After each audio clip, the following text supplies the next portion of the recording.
Hola, excelente día. Me da mucho gusto saludarte. Mi nombre es Karina Morales, soy empresaria online, cofundadora del movimiento Creando Calidad de Vida Integral y Uniendo Talentos Digital. Vamos a continuar con la lectura del libro Los 7 hábitos de la gente altamente efectiva de Stephen R. Covey. Y vamos a empezar a dar lectura al primer hábito, que viene siendo de la victoria privada, donde partimos desde la dependencia. El primer hábito es sea proactivo. Nos cuenta en esta primer parte, nos está proponiendo que nos veamos desde fuera de nosotros mismos, desde aquel rinconcito, que veamos como si nos estuviéramos viendo a nosotros mismos, pero desde afuera. Pues, nos dice que cómo nos sentimos, qué es lo que estamos pensando, cómo nos vemos. Y dice que esta habilidad únicamente la tenemos nosotros los seres humanos. Y luego en una segunda parte nos está hablando del espejo social. Dice que si nosotros únicamente la visión que tenemos de nosotros mismos proviene del espejo social, del actual paradigma social y de las opiniones, percepciones y paradigmas de las personas que nos rodean, la concepción que tengamos de nosotros será como la imagen reflejada de los espejos deformantes de los parques de atracciones. Entonces, dice que si estamos escuchando estas palabras o frases que vienen hacia nosotros, que dice, siempre te retrasas, ¿por qué no puedes mantener las cosas en orden? Tienes que ser un artista, comes como cerdo, me parece increíble que hayas ganado. Esto es tan simple porque no lo comprendes. Estas imágenes están como desmembradas y carecen de proporción. A menudo son más proyecciones que reflejos. Proyectan las percepciones y las debilidades de carácter de las personas de las que se origina. No nos proporciona un reflejo correcto de lo que somos.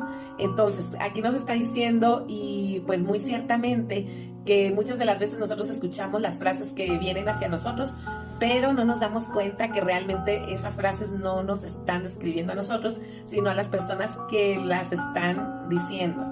No es un reflejo, sino más bien es una proyección de la persona que lo está diciendo. Dice que hay 3 mapas sociales, 3 teorías deterministas que vienen siendo el derrotismo genético. Dice básicamente que la culpa es de los abuelos. Esta es la razón de que usted tenga mal genio. Sus abuelos eran irascibles y eso está en el ADN. Y el otro es el determinismo psíquico. Dice básicamente que la culpa es de los padres. Su educación, sus experiencias infantiles establecieron lo esencial de sus tendencias personales y la estructura de su carácter. Y el determinismo ambiental dice que la culpa es del patrón o el jefe o de su esposa o su hijo adolescente, su situación económica o la política nacional. O sea, siempre vamos a encontrar a alguien a quien echarle la culpa. Alguien o algo de su ambiente es responsable de su situación. Todos estos mapas se basan en la teoría estímulo-respuesta, que estamos condicionados para responder de un modo particular a un estímulo concreto. Entonces, no hay otra opción. O sea, yo poco o nada puedo hacer con algo que ya está establecido. Entonces, entre estímulo y respuesta. Para responder a estas interrogantes, permítame, lector, que comparta con él la historia ejemplificada de Viktor Frankl. Frankl era un determinista educado en la tradición de la psicología freudiana, según la cual lo que nos sucede de niños da forma a nuestro carácter y personalidad y gobierna básicamente la totalidad de nuestra vida. Los límites y parámetros de nuestra vida estarían fijados y, en lo esencial, no sería mucho lo que podríamos hacer al respecto, que era lo que les estaba comentando. Pues Franklin era también psiquiatra y judío, estuvo encerrado en un campo de concentración en Alemania nazi, donde experimentó cosas tan repugnantes para nuestro sentido de la decencia que incluso repetirlas aquí nos provoca zozobra.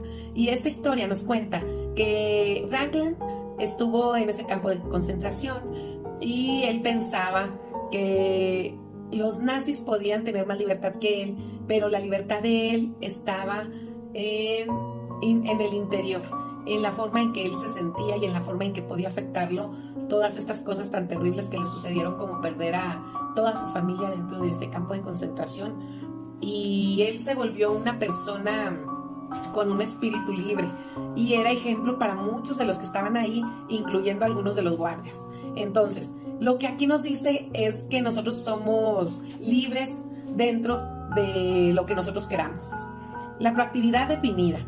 Esto nos dice que al descubrir los principios básicos de la naturaleza del hombre, Franklin trazó un mapa preciso de sí mismo a partir del cual empezó a desarrollar el primero y fundamental hábito de las personas que en cualquier medio son altamente efectivas, el hábito de la proactividad. Si bien la palabra proactividad es ahora muy común en los textos de dicción de empresas, se trata de un término que no se encuentra en la mayoría de los diccionarios. Nuestra conducta es una función de nuestras decisiones, no de nuestras condiciones. Podemos subordinar los sentimientos a los valores, tenemos la iniciativa y la responsabilidad de hacer que las cosas sucedan.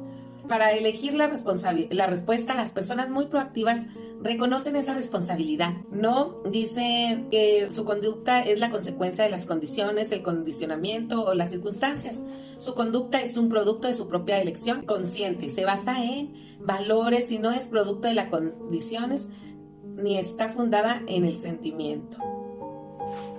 Y aquí viene una gráfica de anteriormente el estímulo era lo que ocasionaba esa respuesta y estaba fuera de nuestro alcance porque pues era por los genes, era por el clima, por el gobierno, por el hijo adolescente, por la esposa, por lo que fuera.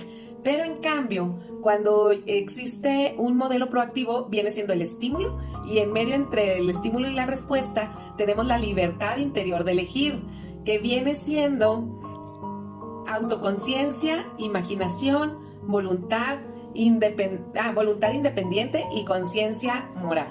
Entonces nosotros ya englobamos esto y entonces sí, ya con esa libertad que tenemos nosotros de elegir, vamos a tener una respuesta, pero es una respuesta madura, no una respuesta que tenía que ser, sino algo que nosotros lo tuvimos que estar trabajando para tener esa respuesta y no una en automático, como se cree que debe de ser.